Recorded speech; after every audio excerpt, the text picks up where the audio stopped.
Good morning, everybody, and thank you, Chairperson, for those kind words of introduction. And special thanks goes to the President of uh,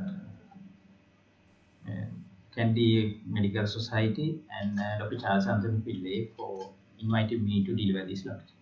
So I'm going to discuss about the effective use of insulin in clinical practice. So we'll move on to the list. So insulin was discovered by these two gentlemen, Charles Best and Frederick Banting, in 1921, and last year, it's 2021, we celebrate the 100th anniversary of the discovery of insulin. And it has made a dramatic impact on the lives of type 1 diabetic patient and also majority of the type 2 diabetic patients. So you can see the pre-insulin era, the patient, the child, and after insulin, how was the child. Then regarding the efficacy of insulin when comparison with other hypoglycemic agents, you can see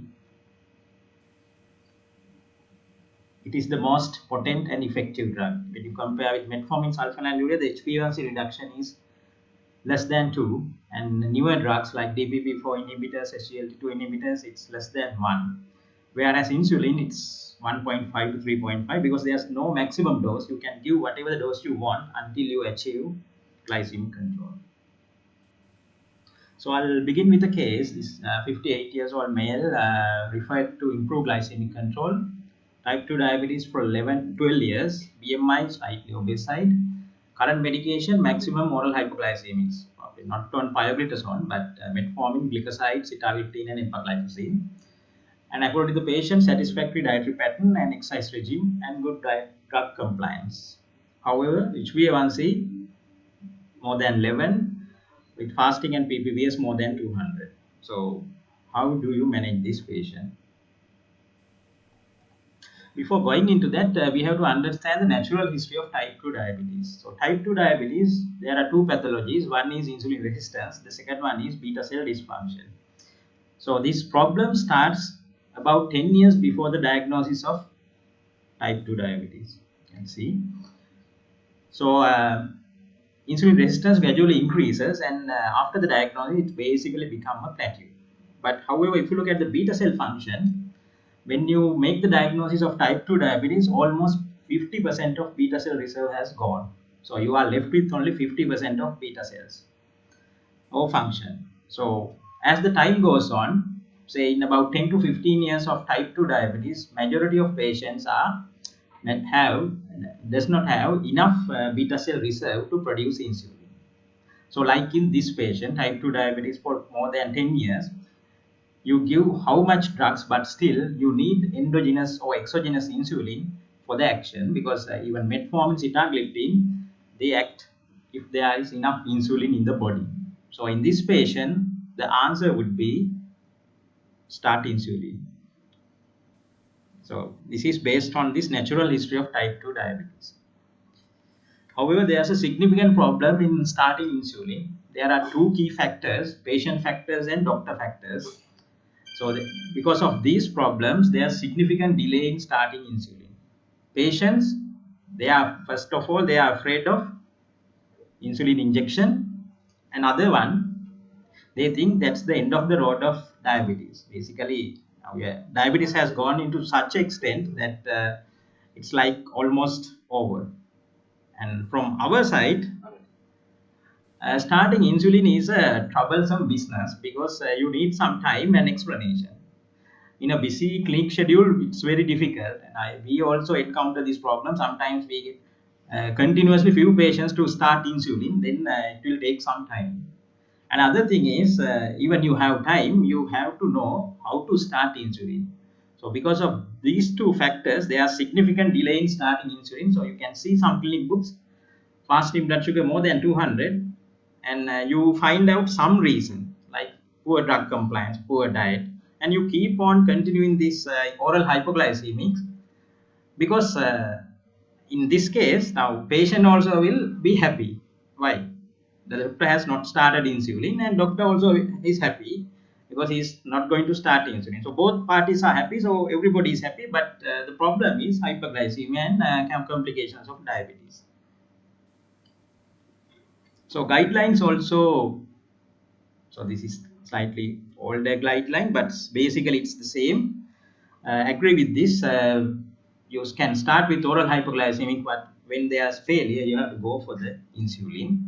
Of course, in the first instance, also you can start insulin in type 2 diabetic patients also, especially if they have HbA1c more than 12 with significant osmotic symptoms or catabolic features. So then the next question is how you should start insulin. There are several regimes you can use, starting insulin in type 2 diabetic patients with oral hypoglycemic failure. The easier one, which is called BITS regime, where you continue oral hypoglycemic plus you give a basal insulin. This is a very simple regime, and advantage is only one injection.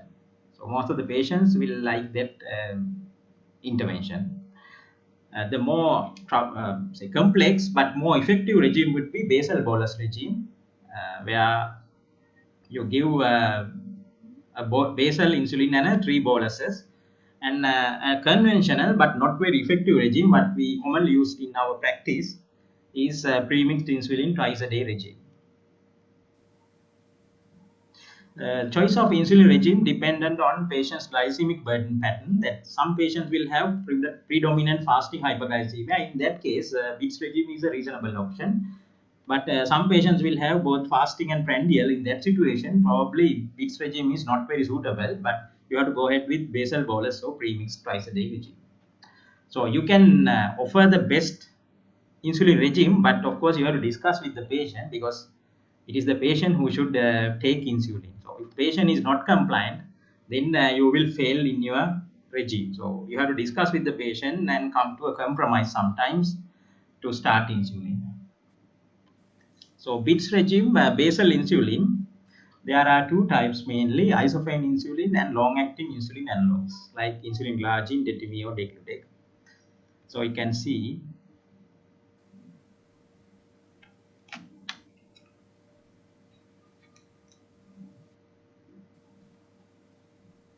anyway. Uh, so isophane insulin has an action of about 16 hours, whereas newer analogs action lasts for about 24 hours. So if you think about pharmacodynamics and kinetics, then analogs are superior to isophane insulin, but however you can use both in a BITS regime. So then the next question is how you will start basal insulin. So you start at a bedtime intermediate or long acting analog. What's the dose? It's either 0.2 units per kg per day or 10 units. So if the patient is 100 kilograms, then you have to start around 20 units. And then you continue fasting blood sugar, and then every 3 to 5 days you adjust the insulin dose depending on the sugar to achieve a sugar of less than 130. So that's how you start at a dose and then you gradually build up. If, of course, if patient develop hypoglycemia or blood sugar less than 80, then you can cut down on the insulin dose by 2 units or 10%, whichever is greater, depending on the sugar values. So this patient was started on BITS regime. However, after 3 months, there's drop of HbA1c, but not ideal. HbA1c 8.7. So what will be the next step? So BITS regime is not enough to control the HbA1c. Now here we have to understand that our endogenous pattern of insulin secretion. So what we have to do would be we have to give a pattern of regime which mimics the endogenous insulin secretion, where you have basal insulin. So that's what we are giving as basal insulin. Then with breakfast, lunch, and dinner, there's significant hyperglycemia after meals. To cover that, basal insulin is not sufficient. So you have to give a short-acting insulin or analog to cover that. So that is the basis of basal bolus regime. This is the most effective way of controlling hyperglycemia in every patient. That's why we are using this regime in pregnant diabetic GDM patients and type 2 diabetic patients who are pregnant also. So to do that, what type of insulin we should start? We should start short acting regular insulin, that is soluble insulin, or rapid acting insulin analog like aspart, lispro, or gluglycine, which is not available in our government sector but available in private sector. If you look at two, that is the black line and the blue line, the regular action lasts about 6 to 8 hours, but peak comes in about 2 hours, whereas analogs peaks comes early and action is shorter duration. So the advantage of analogs is you can inject immediately before meals or immediately after meals, whereas soluble insulin you have to inject 15 to 30 minutes before meals. So that's one advantage of using analogs. Otherwise, both are effective. But if you look at the cost, yes, analogs are expensive than regular insulin. So how you should start prandial insulin? So patient now want basal insulin, then you check postprandial sugars or pre-meal sugars. So if patients, depending on the meal pattern and glycemic burden pattern, if postprandial lunch sugars are high, then what you have to do? You have to start a short-acting insulin before lunch. If post-breakfast values are high, then you have to start pre-breakfast. If post-dinner values are high, then you have to start pre-dinner. If all are high, then you have to start 3 injections. So that is the basis of basal bolus regime. So here for this to be successful, you need to monitor blood sugar. It's not enough to measure blood sugar once a month or once a week. Sometimes you have to measure daily to identify the pattern. So that's why the self-monitoring of blood glucose is important in insulin regimes to achieve good glycemic control. So if you start this basal bolus regime, majority of patients will achieve good glycemic control. And provided, yes, of course, patients should be compliant with insulin injections and diet also, because it might be the best regime, but it's up to the patient to adhere to that regime. The other regime, which is we conventionally use, that is pre-mixed insulin twice a day regime. Of course, this can be used that you give it a combination of premix, that is short-acting insulin plus intermediate-acting insulin combination before breakfast and before dinner. That is what we are giving as Mixtard twice a day. Mixtard is actually a brand name, so the name is premixed insulin, the generic. But however, there is a significant drawback in this regime. So you give premixed insulin before breakfast and before dinner. However, the problem is the lunch. Now, our dietary pattern, majority of our patients, high carbohydrate content in lunch. So here the problem, you give a morning insulin. However, there's no rapid insulin before lunch. And we are trying to cover this by intermediate acting insulin, which was given before breakfast. And majority of the patient, it is not sufficient. So you can see a lot of clinic patients, they have good fasting blood sugar and very high HbA1c. Of course, that might be a reason with compliance, but other reason is that they have very high postprandial sugars. So this situation, premixed insulin is not very physiological to control HbA1c. However, you can do this. One thing you can do would be adding a soluble insulin before lunch. At least you can get some control. However, to achieve good glycemic control, basal bolus regime is the best method. However, it will be very difficult to convince the patient for basal bolus regime because it involves 4 injections. So these are some examples of premixed insulin. What we have Mixtard, that is pre-mixed insulin, combination of 30% regular with 70% of intermediate acting. These are some brand names, and of course you have analogs also.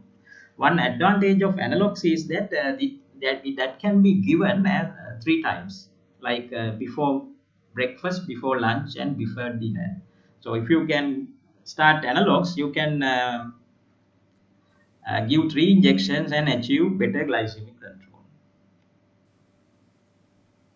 So this is now I discuss about the glycemic control as an outpatient. So that is one part. But another part is insulin use in hospital setting, which is also very important, because majority of patients we need to start insulin as an inward patient. We'll discuss why. So majority of patients who have good glycemic control as outpatient, when they are admitted to ward with acute illness or for a surgery, you will see a very poor glycemic control or significant hyperglycemia. What's the reason? The reason is that this illness or surgery is an acute stressful situation for the patient. In a stress, what will happen? A lot of hormones will be secreted, like growth hormone, cortisol, glucagon, adrenaline, cytokines, and fatty acids. The hallmark of these hormones is that they are acting against insulin and increase the insulin resistance. So the problem here would be in type 2 diabetic patient, they already have a diminished beta cell reserve.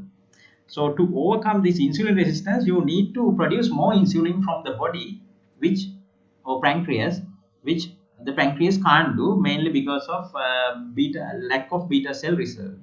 So in this situation, there's no answer other than to give insulin exogenously to combat this significant insulin resistance. So this is how you should control hyperglycemia in inward patients. Anybody can remember this incident? Of course, now FIFA World Cup will start this Sunday, so everybody will be keen on this. This is 2006 World Cup final. This is Zinedine Zidane and this famous head kick to one of the Italian players, and ultimately France lost the match, and Zidane had disciplinary action also. But anyway, as doctors, we should tackle hyperglycemia in this way. So glycemic targets in hospital setting, the critically ill patient should be 140 to 180. Non-critically ill patients, pre-meal value should be 80 to 130 basically, or random blood sugar less than 180. So no patient should have a blood sugar value more than 180 in hospital setting. So that is the message here. So how we should start insulin? Previously we started on, actually it was in use, the sliding scale, but now we are not using this regime mainly because of these reasons. So I will discuss with the example. It is unphysiology, but of course it's easier, clear instructions and easy for the doctors and nurses, but significant problems. It is unphysiologic and more hypos and hypers and roller coaster like blood sugar control. We'll discuss why. So this is one of the sliding scale regime. So say 10 p.m. sugar is 340, so the regime is 340 minus 100 divided by 10. So soluble 24 units given. Then what will happen? Patient at 72 and nothing given, and next time with the meal 356, 24 units given. Then what will happen? Patient develop hypoglycemia, then hypoglycemia treated, then like this. So this problem will be there if you start sliding scale. So this is not a good regime to control hyperglycemia during hospital setup. Here again, understand the basic insulin secretion pattern. So if you understand the insulin secretion pattern, then you can provide a better plan. So again, this previous slide, you can see basal insulin plus you need to give 3 boluses. That is again the basal bolus regime. So outpatient also best regime would be basal bolus if patient is okay.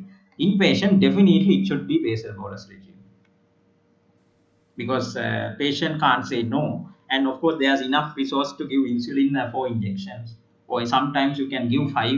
You can give isophane intermediate acting in the morning and in the evening also with 3 soluble insulin before breakfast, before lunch and before dinner.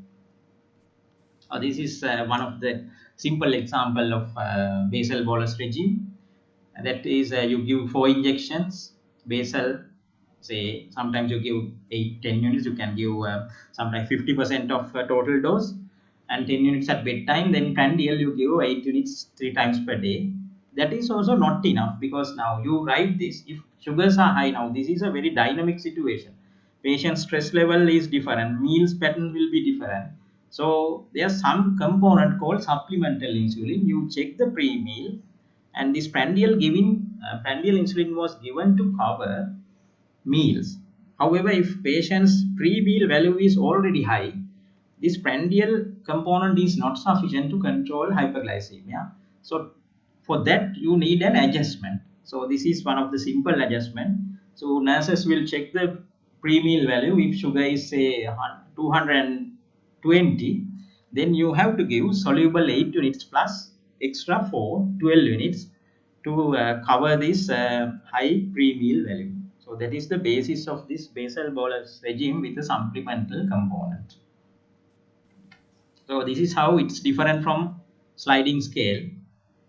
Patient get basal insulin just like at home, and then get prandial insulin even blood sugars are normal, because we are giving this to cover lunch or meals, plus supplement insulin in addition to usual diabetes regime to correct pre-meal hyperglycemia. So any patient on this regime, definitely we can control blood sugars. However, you need frequent monitoring. You can't just write the prescription and go away. You have to daily check and see, because these patients diet might be different, their stress levels. Sometimes you have need to give very high insulin doses, whereas if patient is recovering from the illness, if you continue to give that high doses of insulin, patient will develop hypoglycemia. And of course sometimes if patient can develop renal failure. So you have to monitor all these factors when providing advice in hyperglycemia, controlling hyperglycemia in hospital setup. So what if my patient is not eating as much as usual? So that is a very common one. So in that situation, you need to reduce prandial insulin depending on patient's meal pattern.